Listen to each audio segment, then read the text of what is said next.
The second test match between South Africa and India at the Wanderers is hanging in the balance at the moment on day two, as India leads South Africa by 58 runs. South Africa obviously started day two at 35 for one, with Dean Elgar and Keegan Peterson on 11 or 57 balls and 14 or 39 balls, respectively. They were met with a disciplined Indian bowling outfit that made scoring extremely challenging in the first session of play for South Africa. It was really a difficult period for them. They really tried their best to get the runs on the board. You could see particularly Dean Elgar's struggle, where Keegan Peterson um, took his time to get runs, but when he did play shots, he played some beautiful shots. And to get to his half century, his maiden half century. Unfortunately, Alga, he lost his wicket, a hard on 28 of 120 balls. Um, but Peterson, shortly after that, after Alga departed, got his 62 of 118 balls. That over leading up to it, edge to through the cauldron, basically through the third man and gully. I mean, third slip and gully. Um, that edge got his half century, but there was also a beautiful flick and a cover drive that he scored in that particular over that he got his half century. That was just magnificent. His dismissal obviously changed everything. It, it, the whole game changed after Alga's dismissal, actually. But then when Keegan Peterson fell as well, it was almost like the reset button. It's two new batters at the crease have to now try and rebuild. It was puzzling that Keegan played the shot that he did. You would obviously think that he would have played, be a little bit more cautious, because that was how we approached it throughout the innings thus far, and that's how what he did until that point. He was playing very cautiously, leaving outside off especially, but he went after a ball, and that's that little bit of concentration that we were talking about. And similarly, Temba Bavuma falling into exactly the same thing, playing at a delivery that he normally wouldn't, and based on his performance on the day, he wouldn't do. So it was a good batting performance in parts, in bits. I mean, very happy for Keegan, very happy for Temba, but the other guys now need to perform. I mean, one from Rassi, not good enough from his part.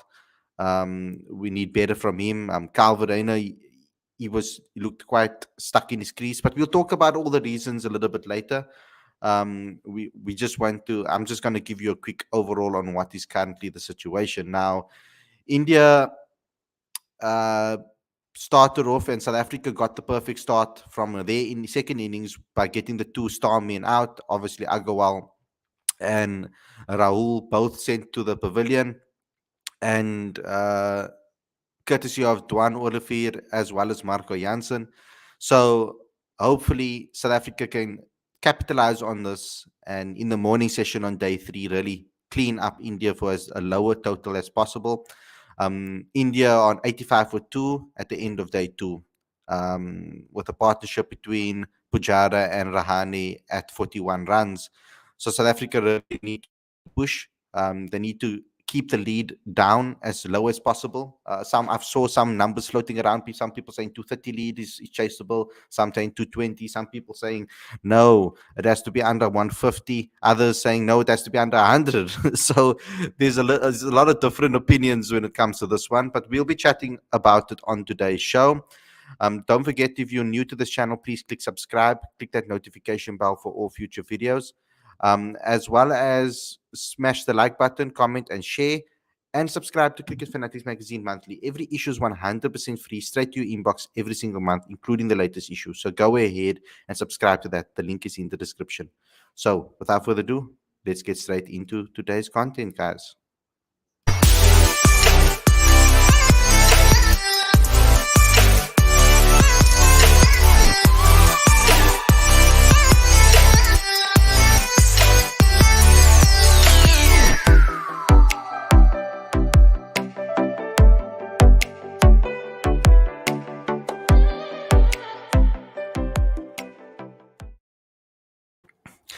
Good evening, everybody, and welcome to Cricket Fanatics Magazine. This is your review show. I'm your host, Khalid, and this is the show where we talk about everything that happened on day two of the second test between South Africa and India. Got through that without making any mistakes. Let's move on, guys. I would like to hear your thoughts of about this particular um, day's play. Basically, South Africa. I mean, the amount of wickets we've seen in 2 days is just phenomenal. I mean, in one day alone, I mean, it's incredible.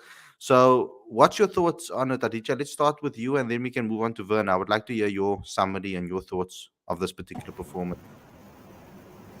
Well, enthralling cricket first off, and I think it's fitting for Test cricket to see two teams really battle it out. The Wanderers, very exciting there. The game is in the balance. I think. Um, I'd have said about an hour or so before the end of play, I'd have said that South Africa is ahead because of that lead, and I thought Marco Janssen and Keshav probably frustrated the Indian team quite a bit, because collectively that's 42 runs more than India would have liked.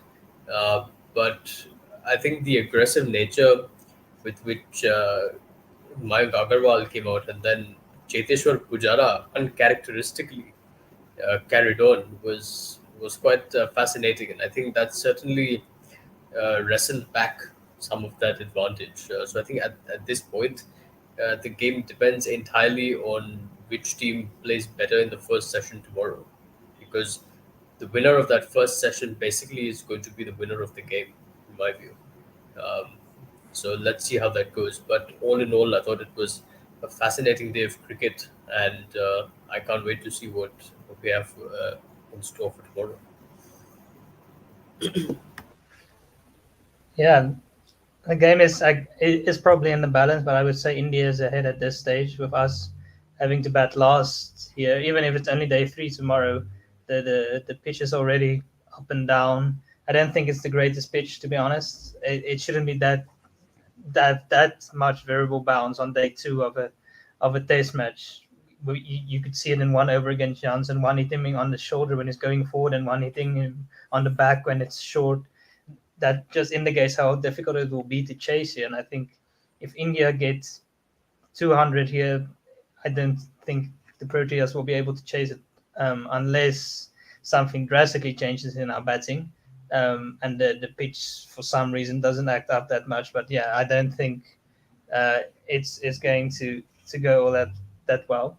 I think our batting was good in patches, but disappointing in others. I think Temba batted really well. Peterson also batted really well, but both got out to Peterson to a poor shot, and Temba looking to advance when I didn't think it was necessary. Bit unlucky to get strangled on the leg side, but that does happen. But Temba's definitely looked the best in this series for us. I've been very happy with the way he has batted. I think it was also the right approach to be attacking today.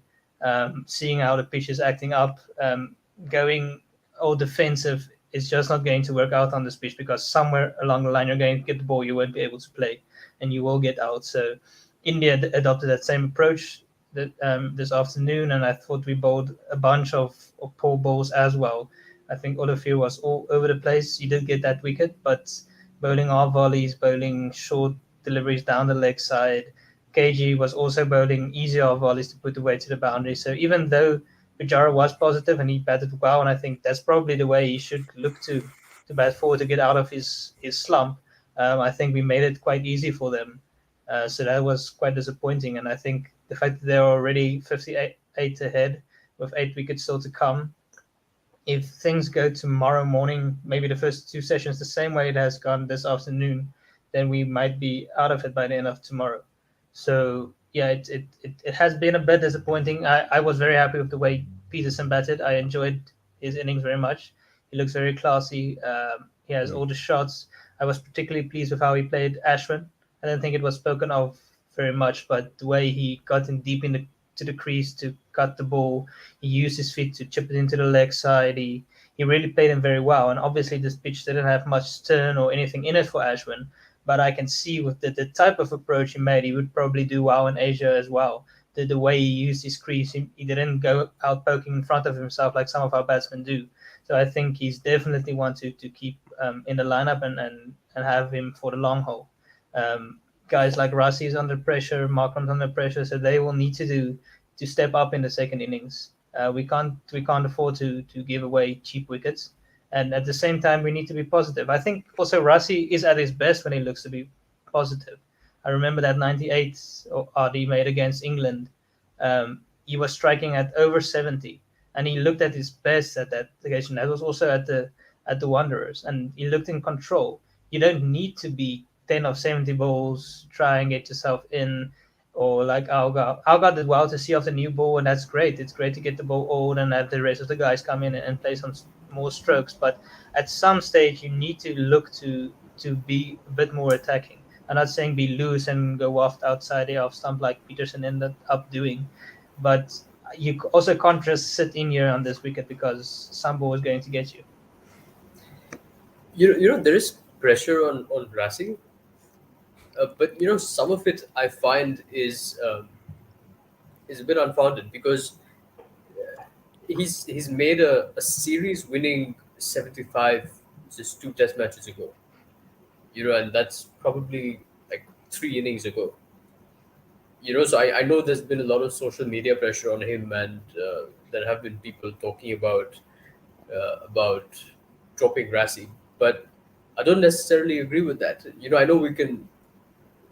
It's easy to forget because South Africa haven't played a lot of Test cricket recently, but it's literally been two Test matches ago since he made that unbeaten 75 in the West Indies, and I'd say the same. I'd say the same for Aiden. I thought he made 60 odd, where I think Aiden is going wrong, and Sunil Gavaskar pointed it out yesterday in commentary, was that in sometimes in looking to score, when you take that off stump guard, you tend to miss the in swinging delivery, and if you don't hit that, that's going to get you into trouble. So I don't know if someone's working with him on that technical issue, but I feel like maybe that's something that he needs to work out. And I completely agree with you about Dean Elgar. I understand the mental toughness that it takes to play that sort of innings, but I'm not sure it's entirely productive given the nature of the wicket. It's funny you mentioned that, Aditya, because yesterday on the show, on the day one review, we mentioned that about Markram. So it's interesting to hear that Sunil Gavaskar has also been mentioning as well. I do think there is just something technical in his game at the moment which isn't quite working. So definitely something for South Africa to be aware of heading into future test matches and future series. I don't have much more to add, to be honest, in terms of summarising the day's play. I think you two have done an absolutely fantastic job of that. But we have to give immense credits to Shardul Thakur. The best ever figures by an Indian bowler against South Africa, 7 for 61. This is Lord Shardul Thakur's world, and we are just living in it. He is absolutely sensational. He brought India back into this game from seemingly the depths of nowhere, and he completely changed the outlook of this game. We always talk about in Test cricket the importance of not only building partnerships, but from a bowling perspective, breaking them. And that is exactly what Shardul Thakur does to perfection. So absolutely delighted for him.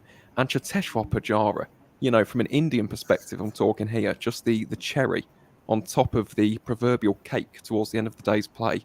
35 not out from 42 balls, 7 boundaries, so striking 1 boundary basically per 6 balls faced, and an 83.3 strike rate. Absolutely beautiful. So big up to Pujara, big up to Shardul Thakur, and yet again Marco Janssen. My goodness, this guy continues to impress. When the Lord has the ball, the wicket is bound to fall. This guy. Anyway, let's bring on our first caller. Ashwani's back with us again. Welcome to the show, Ashwani. Give me Hello, a summary of everyone. the game. Yeah, I think match is on the balance. I think it's go on the either side, either India's way or South Africa's way. Uh, Coming to the day, I think both Elgar and Peterson, they done really well. Surviving out the first session, I think Keegan Peterson played beautifully, and like Warner said, I think he has that technique that he can be play well at subcontinent because he's using his feet well, and he reminded me a little bit of Boyta Tipner that former South African player. His technique is little bit like Porta. Uh, Coming to the India's bowling, I think India don't bowl that well according to the wicket. Especially Bumrah, I think Bumrah bowling too much of short bowling because pitch is misbehaving little bit. I think Bumrah should saw Shardul's bowling little bit. I think Bumrah bowling too much of short bowling. I think he should bowl at 4 to 6 quarter length. I think he will be okay in that. I think he tried too much, and of course Siraj's injury is big mishappening to India. But I think India had done well to restricted South Africa to 220. I think if Bumrah bowled a little bit much fuller, I think South Africa can bowl out on 170 or 180. And coming to South Africa's strategy for next day, I think South Africa need to took out the wickets in the first session. I think otherwise it's the India's game. Plus, if when South Africa come to bat, I think South Africa need to take light roller because the wicket is misbehaving. If you take the light roller, I think it is the you can say that uh, misbehaving of the pitch. I think it will be benefit for them if they take the light roller because I think first day, if you look at the first day, pitches have a variable bounce, but coming to the second day, I think it's little bit misbehaving. I think because of the heavy roller that South African has taken it, and it will impair. You see, saw the bowling there. One ball go up, one ball go down. I think they should take the light roller. It will ease out the pitch. And my last point is on Marco Jensen. I think Marco Jensen will be the find of 2022. He, you can say that he's the another South African star. You can say that because South Africa is land of fast bowlers. Coming to Hugh Stayfield, uh, Peter Pollux, then Gareth Leroux, Alan Donald, uh, then Brett Schultz. So I think this is the another gem is coming to the South African, and I think South Africa will be very lucky because they don't have quality left armor. After Sotsobe is diminished out, I think after Schultz, South Africa found another left armor star. I think his bowling is a little bit of. If you saw Brett Schultz, I think he reminded me of little bit of Schultz. Though Schultz is little bit short and stocky type, but he can be a huge addition to South Africa's army. Thanks a lot, Ashwani, for coming on the show and having your say. I will speak to you very soon again, brother. So yeah, some excellent points over there. I just want to start the conversation though before we get into the Janssen and other stuff. I want to start with a pointer that I maybe picked up, and that is from looking at newer guys and how they adapt in Test cricket. And particularly, I'm looking at a guy like Keegan Peterson. I'm looking at a guy like Kyle Verreynne. They are two good examples of guys that things that work for them in domestic cricket might not work for them in Test cricket. Now, for example, I'll talk specifically about Keegan. Keegan was playing at a lot of shots before, and that's how he was losing his wicket. He was playing a lot of shots, swinging outside, hoping that he'll connect. Did not expect the ball to swing as much as it was off the seam. Particularly against Shami, you could see that. He's cutting him in half because that's exactly what Shami wants you to do, is play as many shots as possible. He hates it when you leave him. So when you're looking at his things, he made a slight change in this particular innings. Okay, yes, he was dropped on 13 or 12 or whatever it was, but he went on and learned from that mistake. He left a lot more balls. He played off his pads. He played the ball when there was a bad delivery. He hit it through the covers or he hit it down the ground. He played to his strengths in that way, but also added the patience game to it. With Kyle Verreynne, he had his patience game on, but I felt that he was very much stuck into his crease. I thought that if he just freed up and stepped to the ball a little bit more, he would have maybe been in a different situation. Dean Algar always seems to make every single knock look challenging. Takes a lot of pulls to the body. I mean, he took a long time to get that 20 runs, and then to give it away that in that way really disappointed me as a senior batter and the captain of the side. But those things happen. It's not, I would understand it more, I feel, if it was a better delivery that he got. It not necessarily a great delivery. It was more a weak shot from his part or judgment from his part to play that at that ball. And similarly to both of the dismissals of KP and Timba, not needed at that particular time to take the shot. It was about spending as many hours at the crease as possible. And yes, you want to try and take momentum into momentum, and you want to breed momentum when you're batting in the middle. But sometimes you just need to sit back and just say, whoa, I've hit a couple of boundaries now. Let me just take my foot off the pedal and just go to what worked for me on this pitch. Because sometimes they get a bit carried away. So let's just get your thoughts on that particularly. That step up. I mean, we can see it with a lot of guys now. Domestic cricket, whether it's county cricket, whether it's domestic cricket in India, whether it's domestic cricket in South Africa or Australia, there is a gap, and you can see it by the new batters are coming in. So let's just get everybody's views on that. Let's start with Aaron because he came on last, and then Werner, and then Aditya. Well, just to pick up on that final point, the gap between domestic and international cricket will always be huge because you're facing the best of the best from domestic cricket in the international arena. It's not possible to replicate that. Even the IPL, let's be honest, I mean, in my opinion, that is the best T20 league on the planet. India have not won a T20 World Cup in the years since the IPL's inauguration in 2008. So you can never fully bridge the gap. But quality coaching definitely helps that. You can see that at the moment with England. It's something which England have been lacking. And it's something which, to be honest, South Africa could do with from a batting perspective, bringing in a proper batting coach. So there is always going to be that difference. And again, I do think, at least in my opinion, coaching is a massive, massive factor in terms of bridging that gap for young cricketers. When it comes to the way in which batters are scoring runs nowadays, I do think, again, if we come back to technique, I do think that there are some technical flaws no matter which domestic circuit you're coming from. We are seeing a lot more batters going on and off stump guard, and we've discussed that at length with regards to, the flaws, the fallacies of that particular stance. And I think, again, another thing, when it comes to younger batsmen in particular, so we'll take the examples of Peterson and Verreynne, just for two examples, you've got to give them time. It takes a while to adjust to the pressure, to the climate of international cricket. It's a huge step up. If you talk to any generation of cricketer, when they first went into that brand new international arena, it was huge. The gap has always been absolutely massive, but it's all about that sink or swim mentality. And those who have the killer instincts, those who have the ability, the natural talent to make it in international cricket will, and those unfortunately don't, go back to domestic cricket. So I think it's just one of those. Again, you've got to give them time. You have to invest in these younger players. But I must admit, Keegan Peterson in particular, so impressive. I know even before today, he scored 62 runs, didn't he, in this particular innings. But even before today, he's always looked very, very good at the crease. It's just about application. And I feel like this innings could be a catalyst for him. You mentioned the drop, Khalid. I feel like after that, something kind of changed with regards to his approach, Exactly. his mentality, his mindset. And this could be a key learning opportunity for him to not keep on flashing the blade, to play the ball on its merits, to know when to leave, to know when to attack.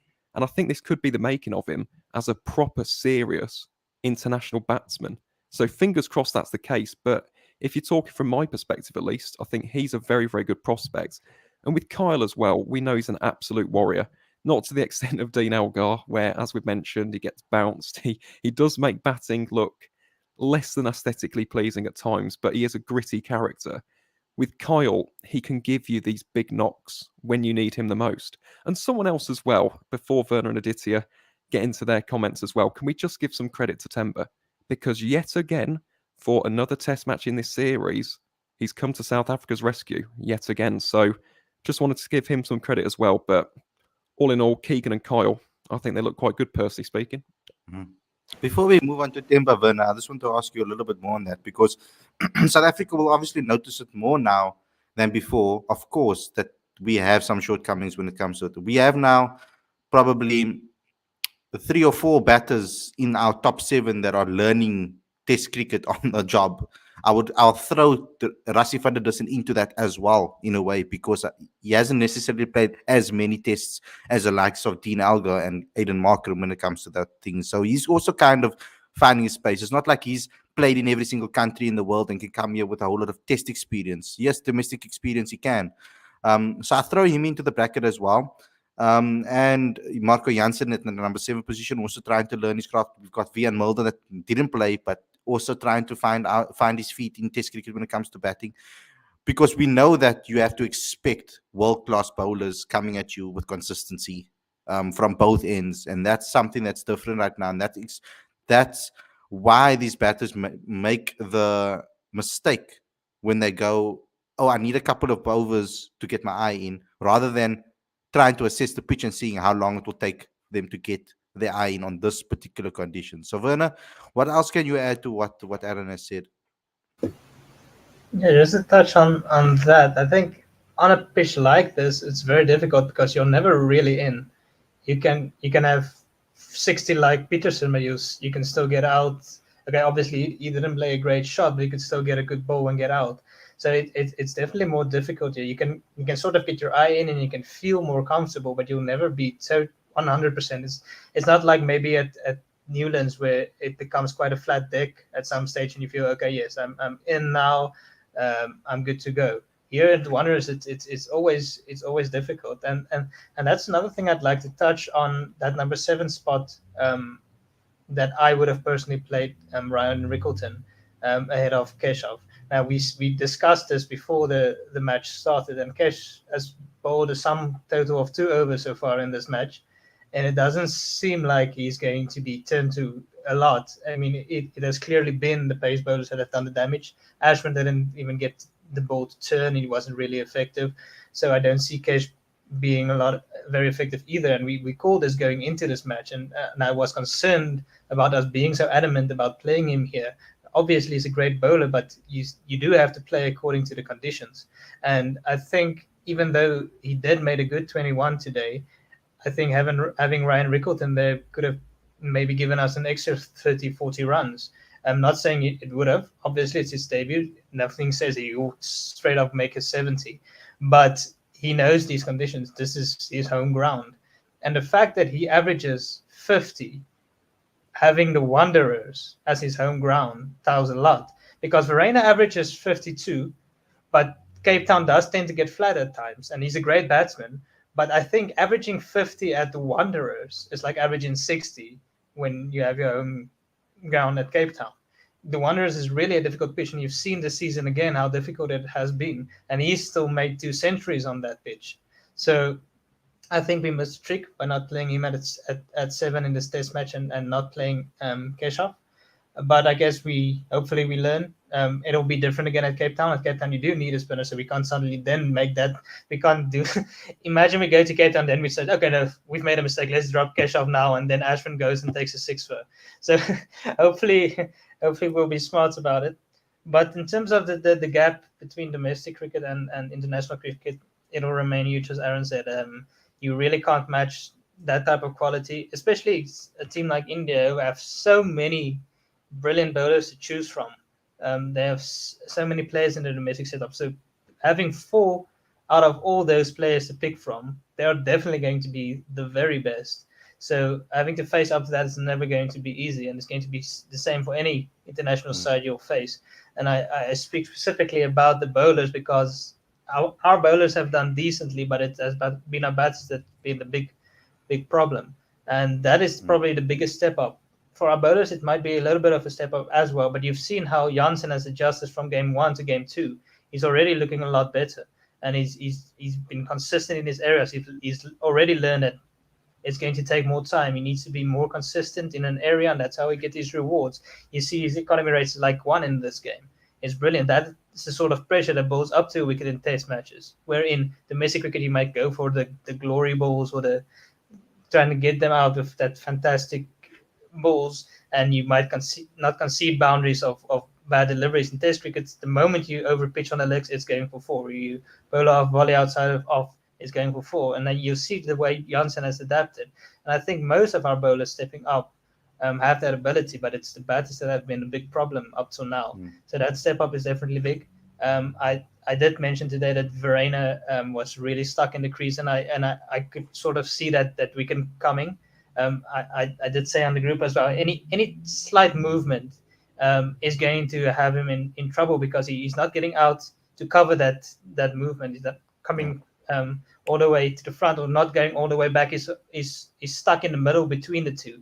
So it's really difficult on a pitch that's moving to cover for it if you're not using your feet. So, but obviously he's still young into it as well. You get more chances. Obviously he's our keeper now, and I'm sure he's going to be back for series to come. So he'll learn, and you don't have an average of 15 in domestic cricket if you're not good enough to make that step up. So I look forward to seeing how he adjusts as this time goes on. Yeah, Aditya, I think they probably covered majority of it, of what you wanted to say as well. Maybe you can touch on that, but I also want you to answer the super chat, because if you guys want your questions to be asked on the show, definitely, then you get involved with the super chat. We'll be forced to show your question on the screen and read it out. So thank you for the super chat, Lorenzo Bailey. Okay, so surely Markram or Rassi must be dropped. So let's just add that to the mix, because that middle order is obviously looking quite fragile. But what's also looking fragile is that opening partnership for South Africa. We just can't seem to string partnership, good partnership together, Aditya, at the top of the order. Yes, I mean, look, I agree with you when you say that the opening partnership needs some work. But as Aaron, Vern, and I were talking about it earlier, there seems to be um, some sort of technical barrier that's hindering Markram's run scoring at the moment, um, and that doesn't make Aiden Markram a poor player overnight. He's a good player. He scored hundreds for South Africa at home and away. He knows Test cricket, so dropping him is not the solution. Because again, my question to anyone who wants to drop him is that who are you going to replace him with? And assuming the person who you replace him with doesn't perform for 5 Test matches, what are you going to do? Are you going to bring back Markram, or are you going to replace this replaced person with someone else? So it doesn't work like that. Uh, there has to be a more rational reason to really drop someone. And I'd say the same with Rassi van der Dussen. It's South Africa don't play too much Test cricket. Uh, Prior to this series, the last series that they played was in June, and they haven't had any serious competitive preparation going into this Test series. So it's not it's not entirely surprising that a lot of batters may seem a bit rusty, or are not as free flowing as we might want them to be. And I'd say the same for Rassi. It's been 3 innings ago that he scored a wonderful 75 to win a series for South Africa in the West Indies. And if there's a change that I would make, and as an Indian expert, Akash Chopra recommended, is that maybe Temba should bat at 4 and Rassi should bat at 5, because Temba obviously looks like he's in better touch, and Rassi is struggling a bit. So you have Keegan and Rassi, Keegan and Temba batting together. That might be more beneficial compared to Keegan and Rassi batting together, and then Temba coming in and performing that rescue act all over again. Um, so I think if there's a change that needs to be made, that's the one that I would recommend. And talking about the opening partnership, I think Dean Elgar being the captain probably needs to assess the game a little bit better. I understand that he was trying to blunt the ball and tire the bowlers out. But this wicket had too much spice for that sort of approach. I think it needed a bit more risk taking. It needed a bit more free flowing. Because assuming Elgar had scored a few more runs and it scored, let's say, 48 instead of like the 28 odd runs he scored. That's still 20 more runs, and I think that would have served South Africa better than um, the sort of stonewalling approach that he employed too early in the day's play. Anybody want to hop in there? I agree with Timber batting at 4. He has probably been in the best touch I have seen him. He has looked very solid, and I think I've mentioned it a few times before. The on drive he has been playing, I've always felt that if a batsman plays a good on drive in a match, that shows he's in form, because that's not an easy shot to play, and he has played quite a few of them in these first few test matches. So I would like to see him at 4 personally. I think he's been good. And another touch on Auga's captaincy. I have been disappointed the way Lungi Ngidi has been used in this test match, because he's looked very good. He picked up a lot of wickets in that first test match. So unless it is an injury type of problem, I think he has been severely underused in this test match. I would have opened with the bowling with him the second innings with KG, and only getting 3 overs this afternoon is not good enough in my opinion. He also he didn't bowl a lot in the first innings either, so I'm not sure exactly what the reason is, if there is a reason apart from just not wanting to give him that many overs. But bowling only 3 overs and then taking him off again, it just doesn't sit right with me. He has been bowling very good. He's been probably one of the most consistent in his areas in this test match, even though he doesn't have the wickets yet to show for it. Mm-hmm. There's another super chat over here, Aaron, and I want you to weigh in on this as well, because how do you know if Irvia or Rickleton won't perform? How do you know if they will perform? It's both ways. You don't know the answer to it. You'll have to obviously check. But I thought that the right decision would have been to play one of them as an extra batter in this particular lineup. I do think that Keshav is kind of a waste at the moment with regards to the ball, unless you're trying to obviously get a faster over rate.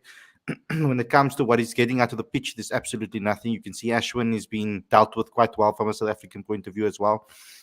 There might be 1 or 2 of those deliveries, because they are good bowlers. There's 1 or 2 deliveries that might be like, oh, close to the bat or whatever. Oh, just missing the stumps, or oh, just missing the wicket or the pads, or whatever the case may be. You're going to get that because they're good bowlers. But I don't think that Irvia or Rickleton should come in straight away at the expense of someone else. There's maybe a little question mark, I feel, over Rassie van der Dussen, but I feel that he's been a hero in other test matches, especially in difficult situations as well. Against England, he played well as well. So there has been difficult situations where he has proven himself, and at the moment, he has the right to be a little bit off form. It's time for other batters like Dean Elgar now and Aiden Markham to come to the party, and Temba has done it. So, and luckily Keegan did so too. But yeah, let's just answer this question over here, Aaron, first and foremost. Well, yeah, first of all, Lorenzo, guessing it was a payday today. I think that's 28 rand now for today's show. Absolutely balling over here. But in terms of the question, how do you know that Sadil Irvia or Ryan Rickleton won't perform?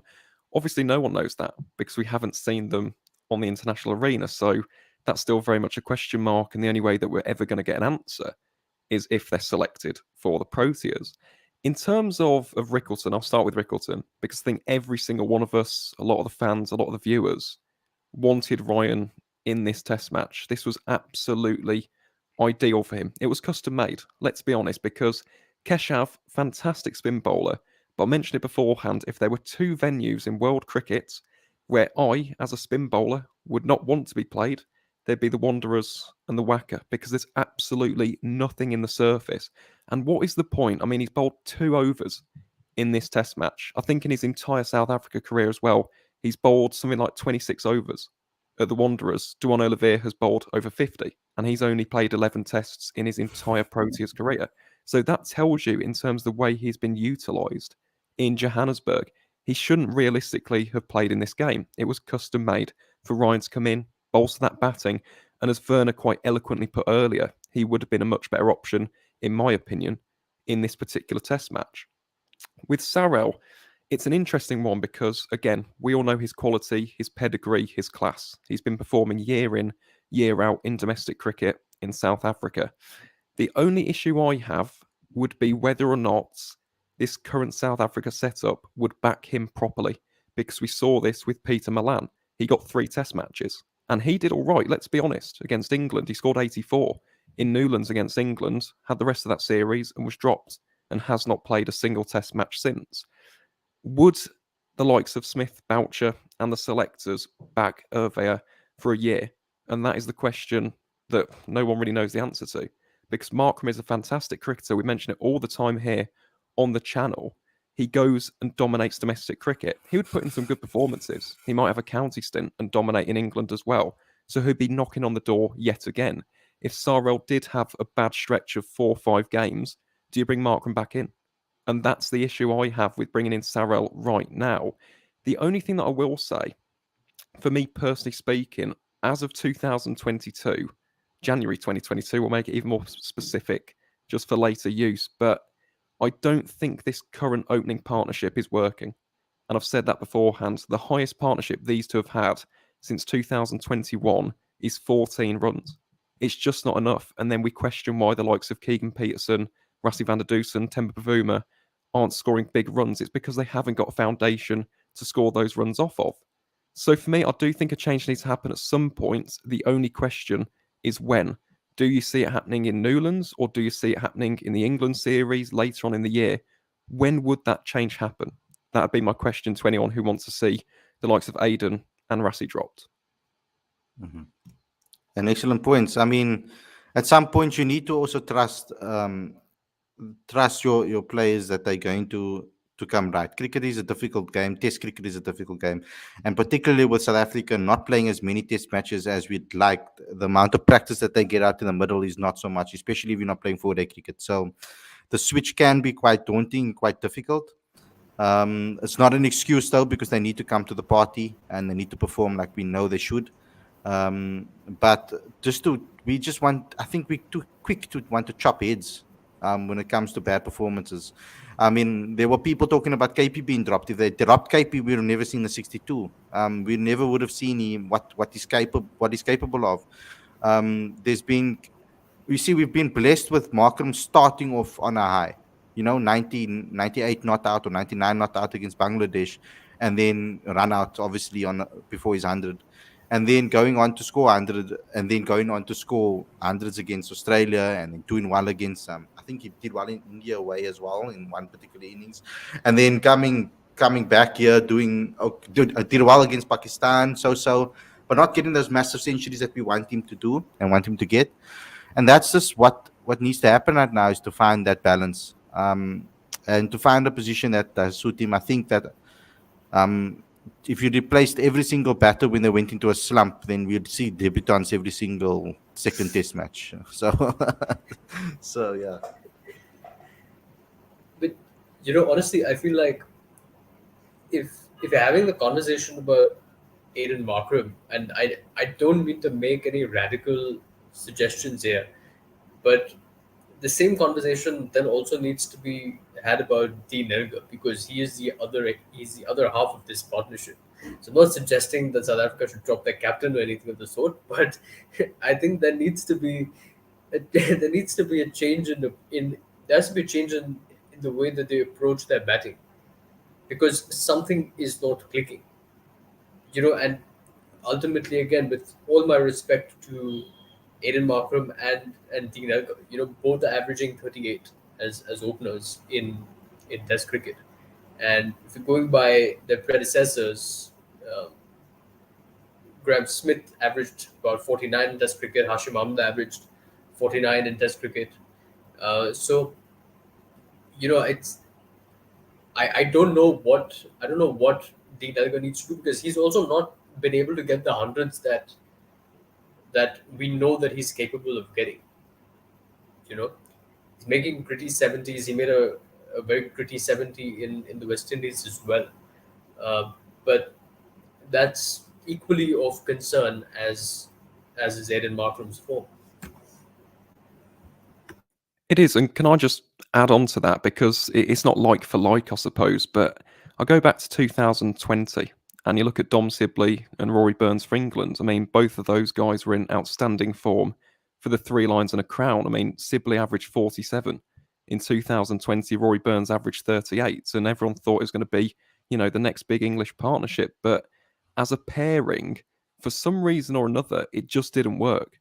And, I hate to say, I'm not for one second comparing Elgar and Markram to those two openers, but sometimes the combination just doesn't work, and you do have to almost force the hand and change things up. Because although, as Aditya's rightfully said, they're averaging over 38, it's very much individual performances as opposed to proper solid partnerships. And that is exactly what South Africa need right now. You need runs at the top. And yes, that's a lot easier for us to say from our living rooms, from our couches, from wherever you're watching this particular show. But you need a foundation at the top, in particular for South Africa at the moment. If you are going to bring in the likes of a Peterson, a Rickleton, of a Rayner, they need a platform from which to succeed from. Yeah, I'd like to add something, some quick stats. Overo Peterson, right, who's a guy who opened for us for quite a long time, and we thought he was quite a decent opener.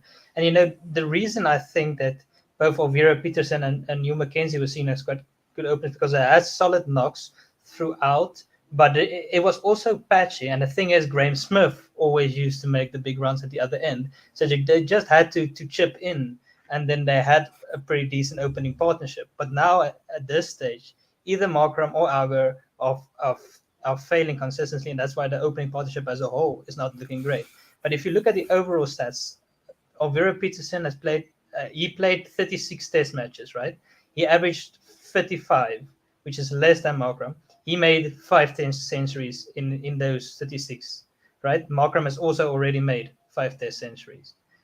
Neil Mackenzie, he played, how many was it? He played 58 matches. He averaged 37, which is still just below what Markram is averaging now, or about the same. He also made 5 Test centuries in those 58 matches, which is, again, just the same as Markram has now in half of the Test matches that Neil Mackenzie played. So you do have to look at the whole context of it.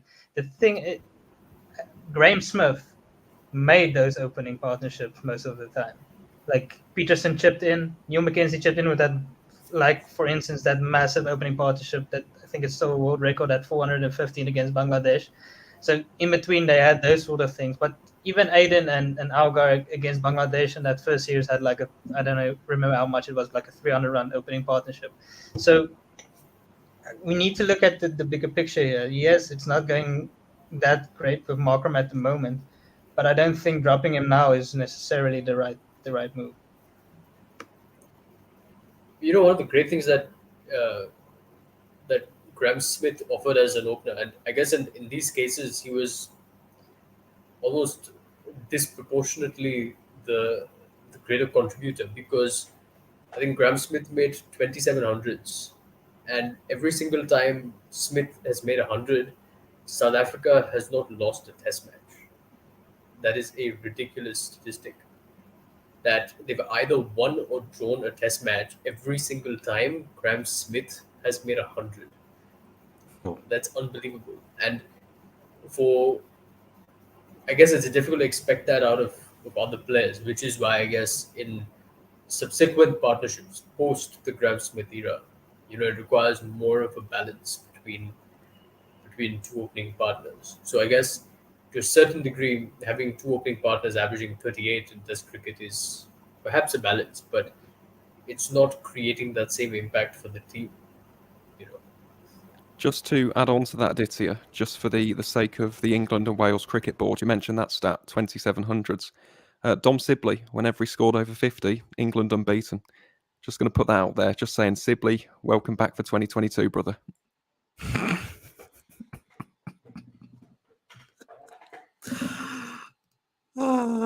Sorry, I just I don't know why you're laughing, 133 not out.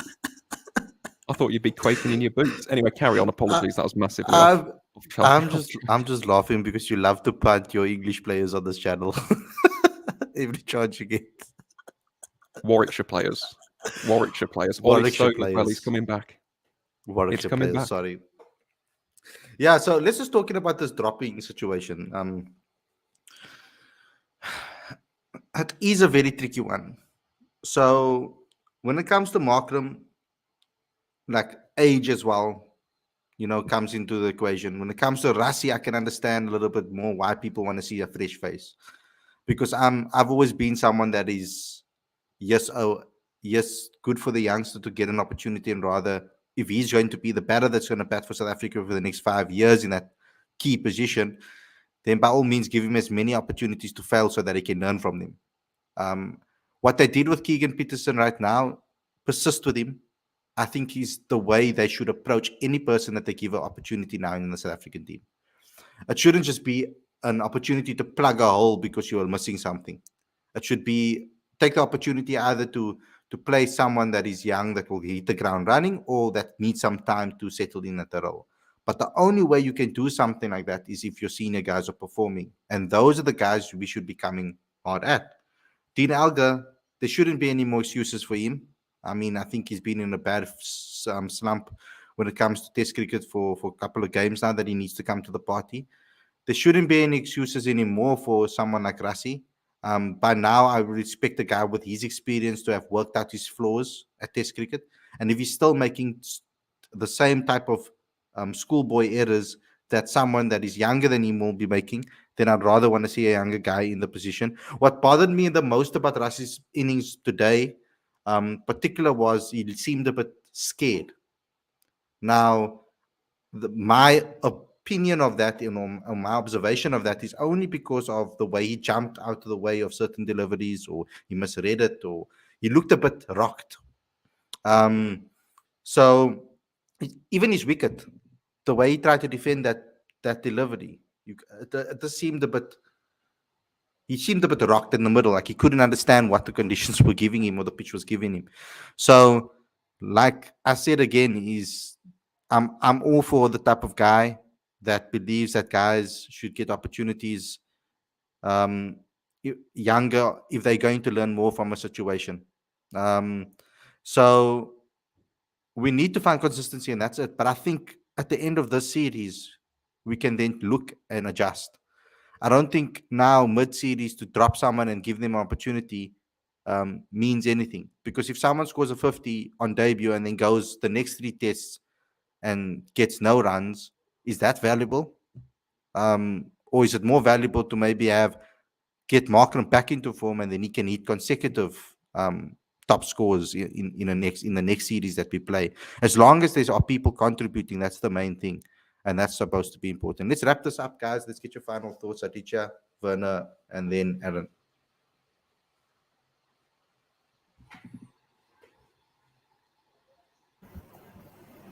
Yeah, look, I think if we're talking about selection in general, we do have to keep the bigger picture in mind that South Africa doesn't play too much Test cricket, and also they certainly haven't in the last year. So it's difficult to expect players to be at their best, their absolute best. Um, you know, Look, every one of them is quality. They're solid, proven performers, but sometimes things just don't click. I mean, you look at Ajinkya Rahane and Cheteshwar Pujara. Now, this is probably the last opportunity that they have to almost, I guess, save their careers. It's like that people, like there are people who are actually saying that if Rahane and Pujara don't perform in this particular innings that they're playing in right now, their careers are done. And they've been given a massive role. They've been given over 2.5 years to prove themselves. Uh, so that's the sort of rope that they've been given. And India plays more than 15 test matches a year. So I guess that's like the definition of patience, in my view. So I guess South Africa should needs to invest a bit more, nurture their players, so that there is a sense of confidence and trust that if a player hits a bad patch of form, the management is going to stick with them. So I guess that's key. But speaking of the game tomorrow, I think the first session is crucial, and whoever comes ahead in that first session is most likely to win the game. Yeah, agreed. It's definitely going to be a crucial morning. And just to quickly touch back on that opening position, I know a lot of people are calling for Arve, but you have to keep in mind that he's also 32. He's the same age as Rassi. So it is difficult. If he doesn't hit the ground running, it might be a same situation that Milan faced. Even Milan made an 80, but still he couldn't get back into the side. So I don't think it's going to solve anything. At least Markram is still, what's he? I think 27. He has time to fix things and to rectify things and come back stronger. And you know he has the right mentality. You know he thinks about the game. You know he'll work and come back stronger. Going back to the domestic scene and having another season of averaging 100, I don't think it's going to change much. This is the level where he needs to work it out, because he won't be tested at the same level that he is now if he goes back to the domestic scene, and he might go and make runs with the same time of technical flaw that's getting him out right now. So I'd rather him work it out here while we're still in the test team, and I believe he will. But yeah, tomorrow morning is going to be a very, very important session. We're going to have to bowl a lot better. We can't give free deliveries. We know, I believe India will keep attacking the same way they did this afternoon, look to be positive. And I think the moment they cross over 200, it is going to be difficult for the Proteas to come back into this game. And every player needs to be looked individually and assessed individually, because if going back to domestic cricket is not going to help them, if it's a confidence thing that they need to get confidence and runs on the board and just get their confidence up, then by all means send them to domestic cricket. They can get their confidence back there, get a couple of good scores, and then come back into the international team. But if it's a technical flaw that they can't solve by playing in the domestic arena, like Markram has, I feel, it's a technical flaw that he's not going to get a Shami coming to him and bowling the way he's in domestic cricket. That's not going to happen. He's not going to have a Bumrah bowling to him. He's not going to have a Siraj bowling at him. So it's something that he can only fix necessarily by finding his footing in this particular series. And they need to, I feel personally with Aiden, they need to stick with him. With regards to Rassie, I feel Rassie, it is a confidence thing, to be honest. I think that he is maybe just dropping in a little bit of form currently, and batters are starting to rush him and find him out a little bit, and he needs to just clear his head a little bit and maybe just step away. That could be a possibility for him to maybe get dropped and maybe give a young Rickleton a chance. If they're looking towards the future anyway, beyond Rassie, because that's going to happen sooner or later. I think they're going to, they thought about who's going to replace AB. They replaced him basically with Rassie. Now they're going to think about who they're going to replace Rassie with, because that's the next in line now to be replaced from an age perspective, dependable on how fit he can remain. But yeah, that's just my 2 cents in between Aaron's summary. No, I'm glad you mentioned it, Khalid. It's a very, very valid point. And just before I go on to the final summary, I suppose, ahead of tomorrow's day's play, just back to Aditya's point. I mean, the worst thing that you can have in a dressing room is almost this environment of fear that you're going to get dropped, because it's something which, as we're seeing with England right now, isn't healthy. If you're constantly feeling as though there's so much pressure on your back, you've got the weight of the world on your shoulders, and your place is constantly up for grabs, basically, you're not going to perform. You need to be calm. You need to be tranquil. You need to back yourself and have confidence in your ability. So, personally speaking, for this series, I wouldn't go to any knee-jerk reactions. Okay, I wouldn't make any ridiculous changes, but we may see some changes in the future if this keeps on happening again. I go back to Aditya's point. You need to look at the bigger picture. Give these guys more test series, in my opinion, at least. And in terms of tomorrow, we haven't really spoken too much from an Indian perspective. I am biased, but I would love to see Pujara go big. I've always liked Cheteshwar Pujara. I am of that ilk, of that kind of person who does quite like the old school batting. Okay, that's why I like Dom Sibley. It's why I like Pujara. I know Pujara's completely gone away from that in this particular innings, but fingers crossed he can go big. And just one final thing, Khalid. I know you want to end the show, but what do you think would be a match-defining total for India to set for South Africa to chase? Do you think anything over 170, 190, 210? What do you think would be out of reach for the Proteas on this surface? I'm thinking under 200. That's what I'm thinking right now. to feel comfortable. Yeah, honestly, I don't. Yeah. To feel comfortable. I don't know what's going to happen with this pitch as well. If it's going to get worse or it's going to get better for the bowlers, that I don't know currently, because it all depends on the weather and overhead conditions, etc., going down there. But I'll feel comfortable under 200. I think if we can go into it. It shouldn't after day with 2 days still, 3 days still left almost. But we shouldn't feel that way. I should want to actually go 220, 230 and say, yes, comfortably we will. But I think between 180 and 200, I'll feel happy that we can go. And then if they don't, then it's the loss is all their fault. I guess the loss will be all their fault anyway, from that perspective. Anybody else want to chip in with a score that they're happy to chase? Can I just make one bold prediction ahead of tomorrow? A Mhm. really bold one. Carl Verreynne, 5 dismissals. You heard it here first. 5 catches, that is. Random, but we'll see if it happens. We'll see if what future happens. Aaron looks back Smash the on it like tomorrow. button. We want to see 40 likes on this video, please. That as well. Go on, Aditya and Werner. Yeah, I think let's see. I'd like to see the way India are batting, assuming they go at 4.5, 5 runs and over. I'd like to see them set at least 275. Sure.